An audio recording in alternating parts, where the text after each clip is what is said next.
Hello everyone, I'm Sara. And today I want to share a question that I have asked myself over and over again. When will I ever stop crying over the loss of my son Kenley?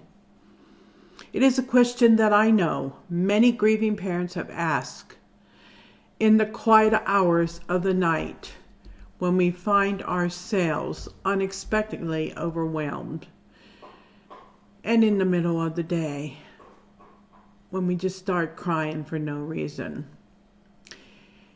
The truth is, the loss of a child isn't something that you truly ever get over.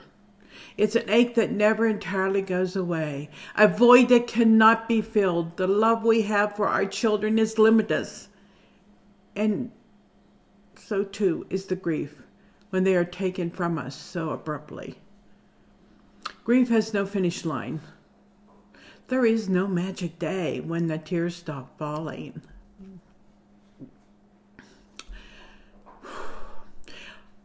Our tears measure the love we hold, the moments we wish we could have had, and the future we dream for our children.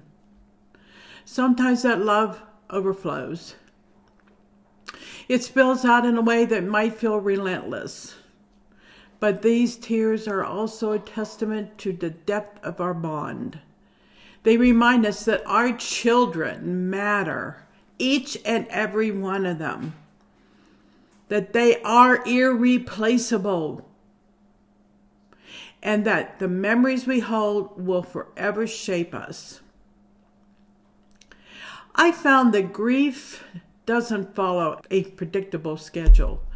It can crash over you without warning. A song, a smell, or a simple reminder can bring back the overwhelming rush of longing and sorrow.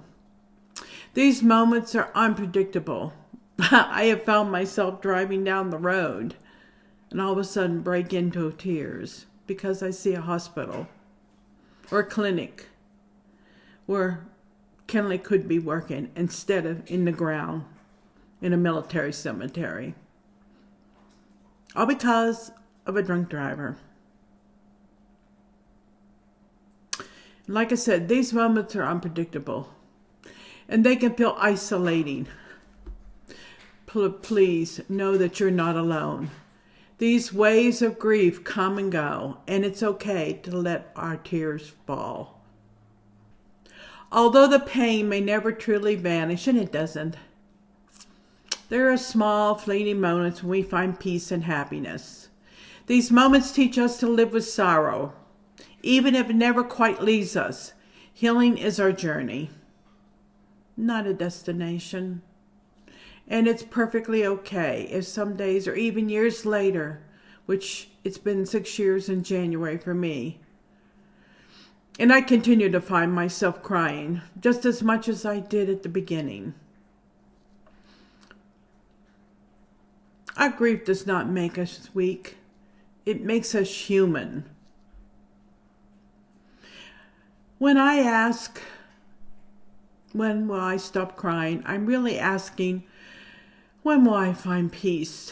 When will I find hope again? When can I enjoy life again? Then the reality hits me. This is a life sentence with no parole. There is no clear answer. However, over time we can find ways to weave our sorrow into the fabric of our lives.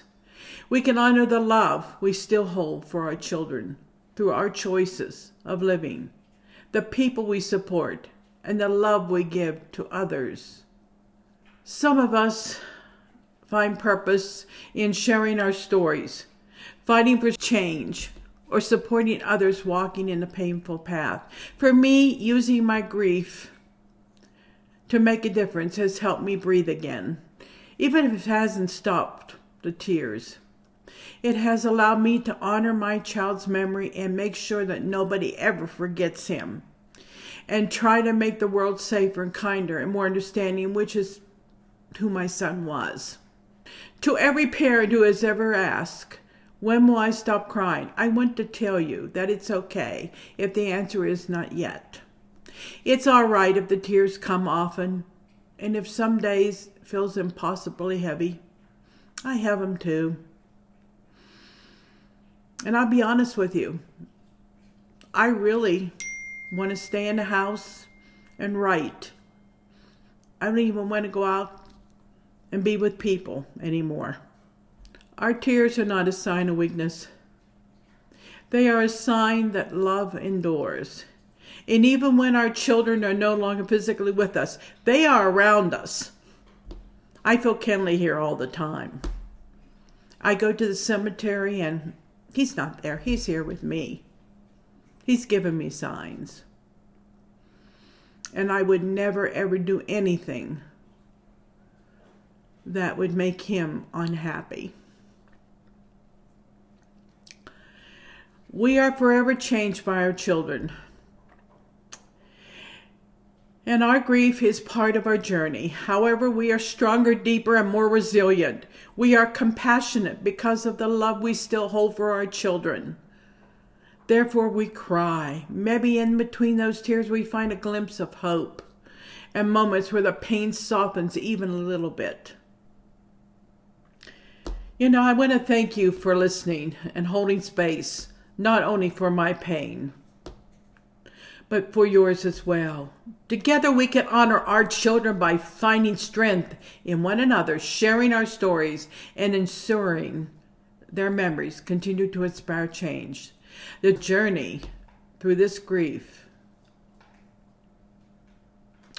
our heartbreak into purpose. We have to.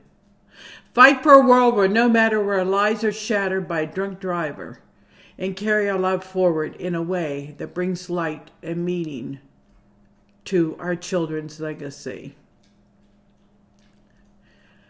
I want to thank you for joining me today. The Christmas season, the holiday seasons are hard. Very hard, as a matter of fact. But we have to remember the happiness that our children had. That's how I get through it. The last Christmas, my son was so happy. I am the mother of Dr. Kenley Gene Raney, who lost his life on January 25th, 2019 by a drunk driver by the name of Dennis Rodriguez Aveda Jr. Thank you. Thank you.